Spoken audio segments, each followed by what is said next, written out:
Sejumlah kasus hukum yang melibatkan petinggi lembaga, termasuk Badan Pemeriksa Keuangan, mewarnai perjalanan Republik Indonesia, menyambut gelaran pemilihan umum 2024. Dilansir dari CNBC Indonesia dan media lainnya, bahwa sepanjang Januari hingga akhir 2023 ini, sudah 2 menteri dan 2 pejabat BPK sudah resmi menyandang status tersangka dan yang terbaru adalah Ketua Komisi Pemberantasan Korupsi Firly Bahuri. Pemberantasan Korupsi atau KPK memastikan akan memanggil anggota 6 Badan Pemeriksa Keuangan atau BPK, Pius Lustri Lanang. Pius akan dimintai keterangan terkait dugaan suap pengondisian temuan BPK di Kabupaten Sorong, Papua Barat Daya. Kejaksaan Agung menetapkan anggota 3 Badan Pemeriksa Keuangan Ahsanul Kossasi menjadi tersangka dalam kasus korupsi proyek BTS 4G Kominfo.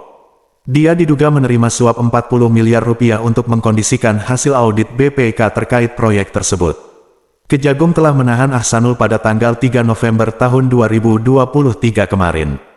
Pius Lustri Lanang, seorang anggota 6 BPK RI, saat ini juga sedang terseret kasus korupsi PJ Bupati Sorong, Yan Piet Moso.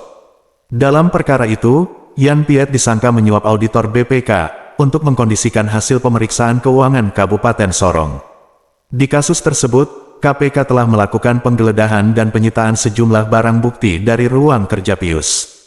Diketahui, sebelum menyandang gelar tersangka, anggota 6 Badan Pemeriksa Keuangan RI, Pius diketahui pernah melakukan kunjungan ke Kabupaten Kepulauan Selayar bersama rombongannya. BPK Perwakilan Sulsel menggunakan KM SAR Kamajaya dan disambut pemerintah serta unsur Muspida Kabupaten Kepulauan Selayar di Pelabuhan Rauf Rahman Benteng pada tanggal 23 Juni tahun 2023 lalu.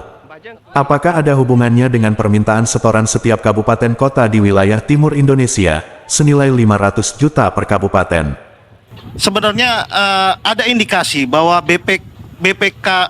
oknum-oknum BPK ini tidak bergerak sendiri, tapi ada atas perintah yang melibatkan BPK pusat. Saya mendapatkan informasi bahwa dalam beberapa forum, khususnya dalam pengarahan tim BPK pusat kepada perwakilan, di sini saya ingin menanyakan langsung persoalan AKN untuk wilayah timur yang dibawahi oleh Saudara Pius. Bahwa dalam suatu forum terbuka dan dalam rapat terbuka, Pius sempat mengatakan adanya permintaan setoran kepada 287 kabupaten di setiap perwakilan wilayah itu sebesar 500 juta. Artinya kalau dikalikan dari 287 kabupaten dikali 500 juta sebesar 143,5 miliar. Selain itu ada 22 provinsi dikali 1,5 permintaan untuk satu provinsi itu totalnya sebesar 33 miliar. Artinya dalam 1 tahun ditotalkan itu ada 176,5 miliar.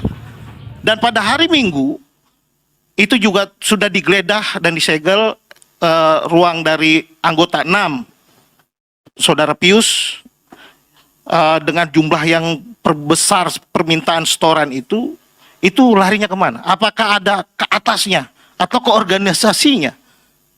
Kita tahu dia seorang politisi Gerindra yang dulunya orang PDI. Apakah ada aliran ke sana? Terus kemudian, pada hari Minggu juga, di hari yang sama, Pius itu ke Korea. Terbang ke Korea dia. Tahu nih akan ada ini, tahu dia. Dia terbang ke Korea. Nah, belum tentu dia pulang. Kita tahu di Korea itu terkenal dengan artis dan oplas. Dia balik jadi opa-opa Korea gimana? Tahu nggak KPK kira-kira? Nggak, ini serius ini. Dia balik toto ganteng, bingung nggak kita nangkepnya? Harun Masiku aja sampai sekarang nggak dapet.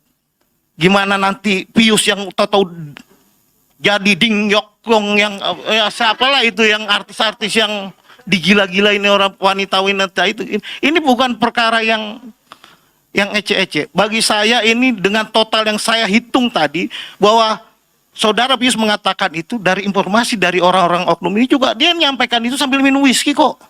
Dan itu silakan boleh periksa, cek di saksi-saksi itu ada pernyataan itu. Itu dia ngomong sambil minum whisky. Untuk setoran bahwa sekian.